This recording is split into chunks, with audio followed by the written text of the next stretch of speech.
Hello friends, मैं सी अपनी चैन आपका स्वागत करता हूं आपके अपने यूट्यूब चैनल पर। दोस्तों, आज की वीडियो यहाँ पर जो है जीएसटी में लेटेस्ट ऑर्डर को लेकर है। ऑनेबल कोर्ट की तरफ से काफी बड़े रिलीफ वाला ऑर्डर जारी किया गया है। वीडियो को पूरा एंड तक देखिएगा, शेयर कीजिएगा, लास्ट में इसको समराइज भी करूंगा। ये लेटेस्ट ऑर्डर है यहाँ पर ऑनेबल मद्रास हाई कोर्ट के द्वारा जारी किया गया है।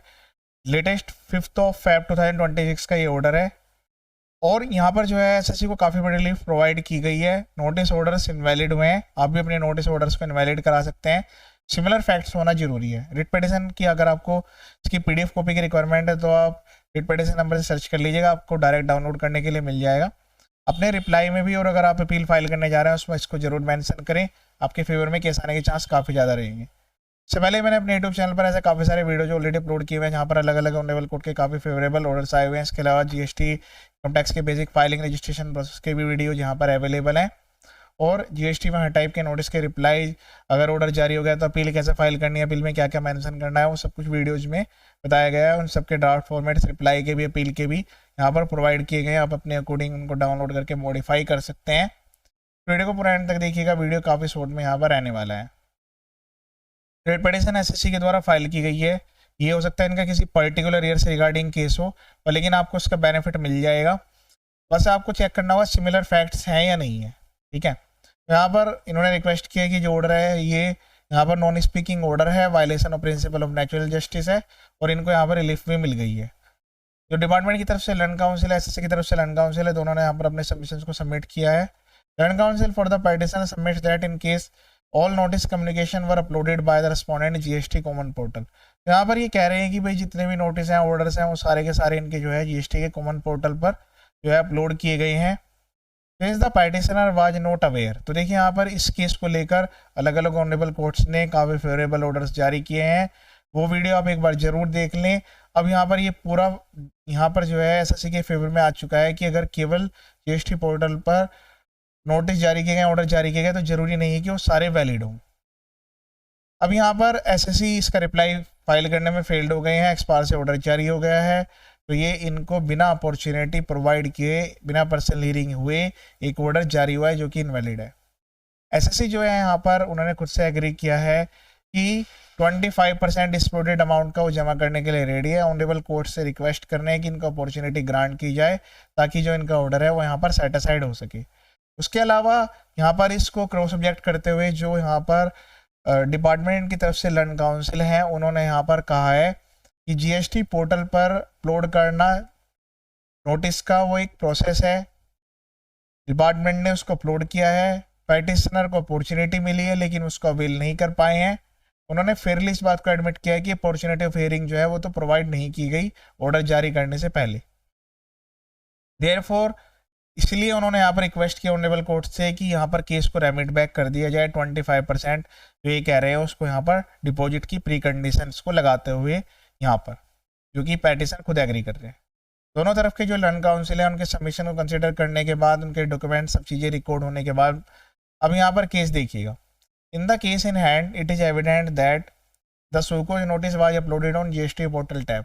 तो बिल्कुल क्लियर यहाँ पर बात आ रही है कि जो यहाँ पर सोकोज नोटिस है वो जीएसटी पोर्टल टैब पर अपलोड किया गया है, और पिटिशनर के अकॉर्डिंग वो ये कह रहे हैं कि उनको इस बारे में कोई जानकारी नहीं थी पोर्टल के बारे में, पोर्टल पर अपलोड कर दिया गया। जो यहाँ पर ओरिजिनल सोकोज नोटिस था, ऑर्डर था, वो इनको कम्युनिकेट नहीं हुआ है। और यहाँ पर ऑनरेबल कोर्ट का ये व्यू है कि जो ऑर्डर है वो बिना अपॉर्चुनिटी प्रोवाइड किए जारी किया गया, पर्सनल हियरिंग की अपॉर्चुनिटी नहीं मिली है, डिमांड को कंफर्म कर दिया गया है जो कि सोकोज नोटिस में लिखी गई थी। इस बारे में कोई डाउट नहीं है कि नोटिस भेजना पोर्टल के द्वारा ये एक सफिशेंट सर्विस ऑफ नोटिस है।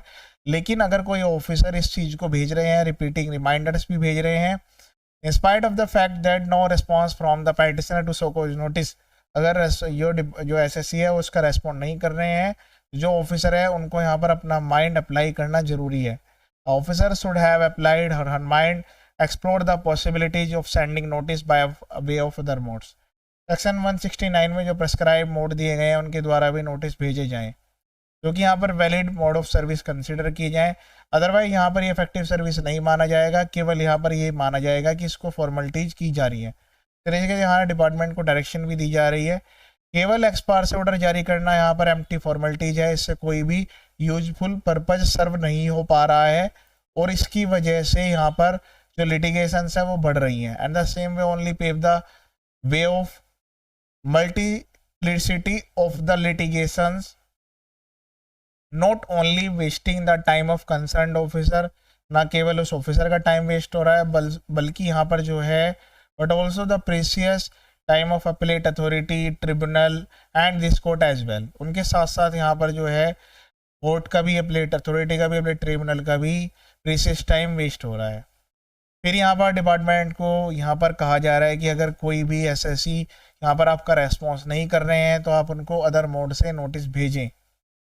Officer who is issuing notice should strictly explore the possibilities, वो अदर पॉसिबिलिटीज को एक्सप्लोर करें जो कि यहाँ पर नोटिस भेजे जाने की हो सकती है अदर मोड्स, जैसे कि रजिस्टर्ड पोस्ट प्रेफरेबल होनी चाहिए, जिसकी वजह से यहाँ पर जीएसटी एक्ट का जो ऑब्जेक्ट है वो अचीव किया जा सके। Therefore this court finds that there is a lack of opportunity। Honourable court ने यहाँ पर ये पाया कि ये जो यहाँ पर